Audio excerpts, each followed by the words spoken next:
Hello नमस्कार दोस्तों। तो कैसे हैं आप लोग? आशा करता हूं कि आप लोग अच्छे होंगे। और आज मैं बात करने वाला हूं, रेजिस्टेंस को कंटिन्यू करने वाला हूं और एक नए नज़रिए से देखने की कोशिश करेंगे रेजिस्टेंस के बारे में। तो आपको लग रहा होगा कि मैं बीएलएसआई के टॉपिक से हट रहा हूं, लेकिन नहीं, मैं बीएलएसआई के टॉपिक के बेसिक्स पे थोड़ा जा रहा हूं ताकि मैं आपको अच्छा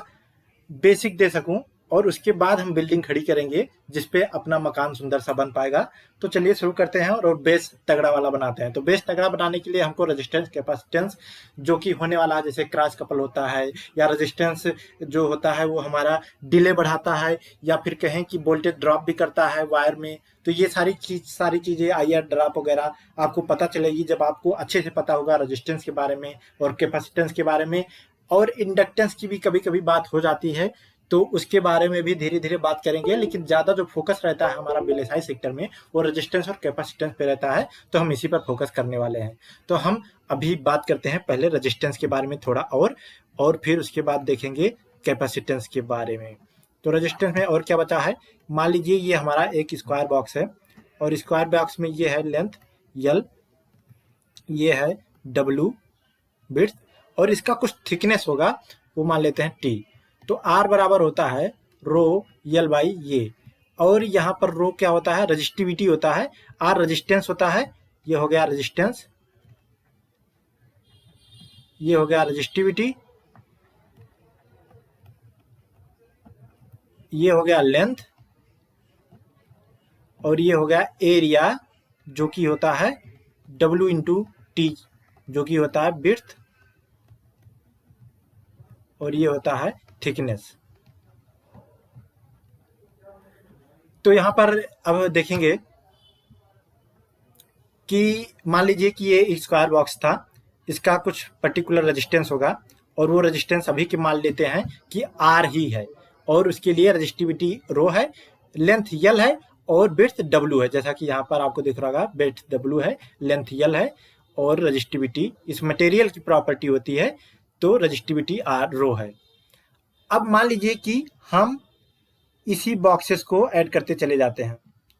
ऐसे स्क्वायर बॉक्सेस को हम ऐड करते चले जाते हैं। उस केस में क्या होगा, एक बॉक्स का रेजिस्टेंस आर है तो ये आर रेजिस्टेंस, इस बॉक्स का रेजिस्टेंस आर है तो दूसरा आर, इस बॉक्स का रेजिस्टेंस आर है ये भी आर, ये इस बॉक्स का रेजिस्टेंस आर है तो ये भी आर। अब कैसे पता चल रहा है कि ये सीरीज में ही कनेक्ट हो रहे हैं? अगर पोटेंशियल हमने यहाँ पर दिया है और इन दोनों टर्मिनल के बीच में दिया है, यहाँ पर पोटेंशियल दिया है इन टर्मिनल के बीच में, तो अब देखिए यहाँ से चलेगा और धीरे धीरे जाता जाता जाता जाता जाता जाता यहाँ पहुंचेगा, तो सिग्नल यहाँ फ्लो हो रहा है, मतलब ये रेजिस्टेंस सीरीज में कनेक्टेड है। ओके, एक के बाद दूसरा, दूसरे के बाद तीसरा, तीसरे के बाद चौथा। तो इस टर्मिनल पे हमारा गया इनपुट और यहाँ पर दूसरा वाला टर्मिनल पर दूसरा वाला इनपुट या दूसरा वाला टर्मिनल कनेक्ट होगा। तो ये रेजिस्टेंस देखिए सबका आर आर था, अब ये सब सीरीज में आपको दिख रहे होंगे क्योंकि जो इसका दूसरा टर्मिनल है वो उसके दूसरे वाले के पहले से कनेक्टेड है। ऐसे ही सेम यहाँ पर दूसरे वाले का दूसरा जो है वो तीसरे वाले के पहले से कनेक्टेड है, तो यहाँ पर वैसे ही कनेक्शन कर दिया गया है। अब यहाँ पर टोटल रेजिस्टेंस देखेंगे तो हमारे पास जो आर इक्विवेलेंट होता है वो क्या होता है, R plus R plus R plus R, यानी ये हो जाएगा 4R। अब अगर इसी एग्जाम्पल को हम लेते हैं थोड़ा सा,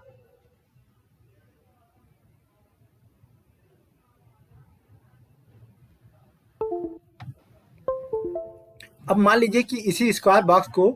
हम इसकी बजाय चार बगल बगल में रखने की बजाय अब हम इसको कर देते हैं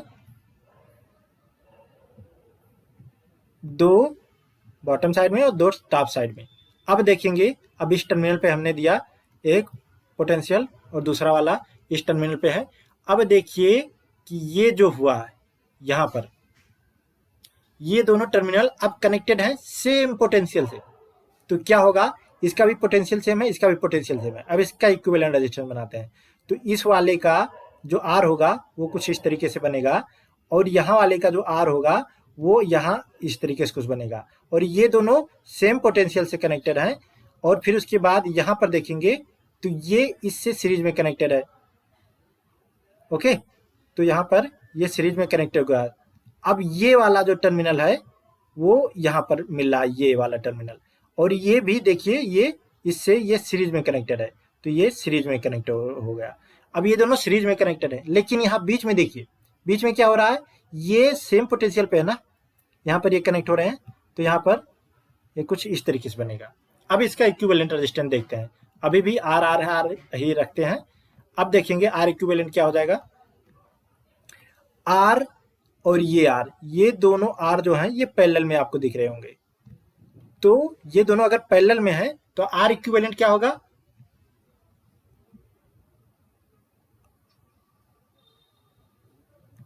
तो इस केस के लिए हम देखते हैं पहले ये, तो इसके लिए क्या हो जाएगा, अब ये इसका जो इक्विवेलेंट निकल के आएगा वो होगा r/2, ओके, और जो इसका इक्विवेलेंट निकल के आएगा वो हो जाएगा r/2। ये दोनों सेम पोटेंशियल पे यहाँ पर थे, तो ये वाला टर्मिनल यहाँ पर ये मिल रहा है, तो ये पॉजिटिव ये नेगेटिव, कुछ इस तरीके से दिखेगा। अब देखेंगे इसका टोटल आर इक्विवेलेंट कितना हो जाएगा, r/2, क्योंकि अब ये सीरीज में है दोनों, तो r/2 प्लस r/2, और ये क्या हो जाता है, इक्वल टू 2r/2, और ये हो जाता है r के। अब एक बहुत महत्वपूर्ण कंक्लूजन निकल के आता है कि अगर हमारा जो वायर है, अगर वायर का स्क्वायर बॉक्स में जैसे वायर है, यूनिट मान सकते हैं, एक यूनिट एक स्क्वायर, उसका जो रेजिस्टेंस होगा, अब इसी रेशियो में अगर हम इसका लेंथ और विड्थ भी बढ़ा देते हैं, देखिए ये अब 4 कर दिए, अब इसी को अगर हम 16 कर दें, मतलब ये थोड़ा मैं छोटा पीसेस बना रहा हूं, मान लीजिए कि वो पीसेस सेम ही है,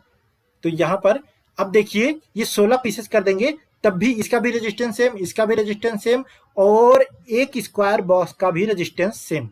तो चाहे एक स्क्वायर बॉक्स हो, चाहे इस तरीके से 4 स्क्वायर बॉक्स हो, चाहे इस तरीके से 16 स्क्वायर बॉक्स हो, चाहे इसी तरीके से 25 स्क्वायर बॉक्स हो, इसी फैशन में अगर वो कनेक्टेड हो रहे हैं, तो सबका रेजिस्टेंस इक्विवेलेंट सेम आएगा, क्योंकि ये जो फैशन में कनेक्ट हो रहा है उस हिसाब से इसका रेजिस्टेंस जो है वो सेम मेंटेन रहता है। मतलब अगर रेजिस्टेंस का लेंथ और विड्थ दोनों बढ़ाएंगे तो रेजिस्टेंस सेम मिलेगा। अब ये फार्मूले से भी देख लेते हैं, R इक्वल टू रो, अब क्या हुआ, यल को हमने कर दिया यहाँ पर देखिए, तो अब यहाँ पर ये एक का यल था, अब 2 का कितना हो जाएगा, यल प्लस यल, तो ये कितना हो जाएगा, यल, तो एक का यहां पर यल था,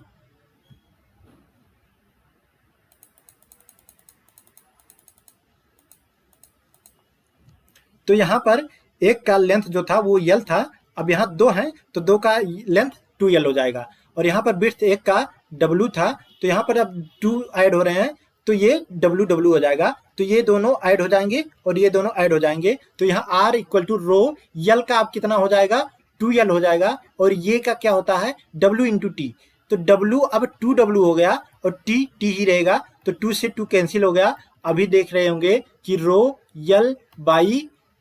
w इंटू टी,